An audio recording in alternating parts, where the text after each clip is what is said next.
ಸತ್ತ ವ್ಯಕ್ತಿ ಪದೇ ಪದೇ ಕನಸಿನಲ್ಲಿ ಕಾಣಿಸಿಕೊಳ್ಳುತ್ತಿದ್ದರೆ ಇದು ಏನನ್ನು ಸೂಚಿಸುತ್ತದೆ?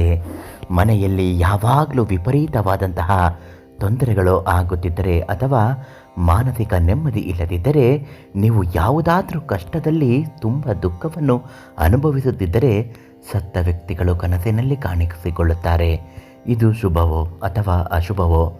ಈಗ ಅನುಭವಿಸುತ್ತಿರುವ ನೋವು ಇನ್ನೂ ದುಪ್ಪಟ್ಟಾಗುತ್ತದೆಯೋ ಅಥವಾ ಇಲ್ಲವೋ ಇವತ್ತಿನ ಮಾಹಿತಿಯಲ್ಲಿ ತಿಳಿಸಿಕೊಡ್ತೀವಿ.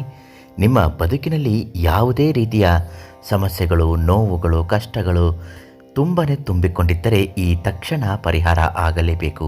ಅದಕ್ಕಾಗಿ ನೀವು ಮಾಡಬೇಕಾಗಿರುವ ಒಂದು ಪುಟ್ಟ ಪರಿಹಾರ ಅಂದರೆ, ನೀವೇ ಕರೆ ಮಾಡಿ ಪಂಡಿತ್ ಶ್ರೀ ಮಂಜುನಾಥ ಗುರುಗಳು ಕೊಡುವಂತಹ ಈ ಆಧ್ಯಾತ್ಮಿಕ ಪರಿಹಾರ ನಿಮ್ಮನ್ನು ಜೀವನ ಪೂರ್ತಿ ಚೆನ್ನಾಗಿಡುತ್ತದೆ.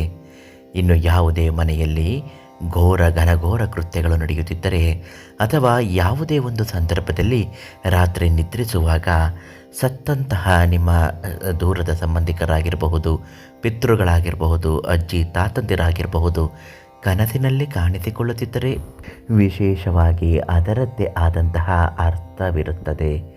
ಎಷ್ಟೋ ಬಾರಿ ನೀವು ನಿಮಗೆ ಗೊತ್ತಿಲ್ಲದೆಯೋ ಶತ್ರುಗಳ ಕಾಟಕ್ಕೆ ಬಲಿಯಾಗಿದ್ದರೆ, ಅಂದರೆ ವಾಮಾಚಾರ, ಮಾಟ ಮಂತ್ರದ ಪ್ರಭಾವಕ್ಕೆ ನೀವು ಒಳಗಾಗುತ್ತಿದ್ದರೆ ಸತ್ತ ವ್ಯಕ್ತಿಗಳು ಕನಸಿನಲ್ಲಿ ಕಾಣಿಸಿಕೊಂಡು ಎಚ್ಚರಿಕೆಯನ್ನು ನೀಡುತ್ತಾರೆ. ಇನ್ನು ಎರಡನೆಯದಾಗಿ, ಮನೆಯಲ್ಲಿ ಯಾವುದೋ ಒಂದು ಕ್ಷುಲ್ಲಕ ಕಾರಣಕ್ಕೆ ಪದೇ ಪದೇ ಜಗಳಗಳು ಆಡುತ್ತಿದ್ದರೆ ನಿಮ್ಮ ಮನೆಯಲ್ಲಿ ಹಿರೀಕರಿಗೆ, ಸತ್ತವರಿಗೆ ಆತ್ಮಕ್ಕೆ ಶಾಂತಿಯಾಗಲಿ ಸಮಾಧಾನವಾಗಲಿ ಇರುವುದಿಲ್ಲ. ಅವರು ಆಗಾಗ್ಗೆ ಕನಸಿನಲ್ಲಿ ಕಾಣಿಸಿಕೊಂಡು ಮನೆಯ ವಾತಾವರಣವನ್ನು ಬದಲಿಸಿಕೋ ಅಂತ ಹೇಳುವ ಸೂಚನೆಯೂ ಇದು ಆಗಿರುತ್ತದೆ.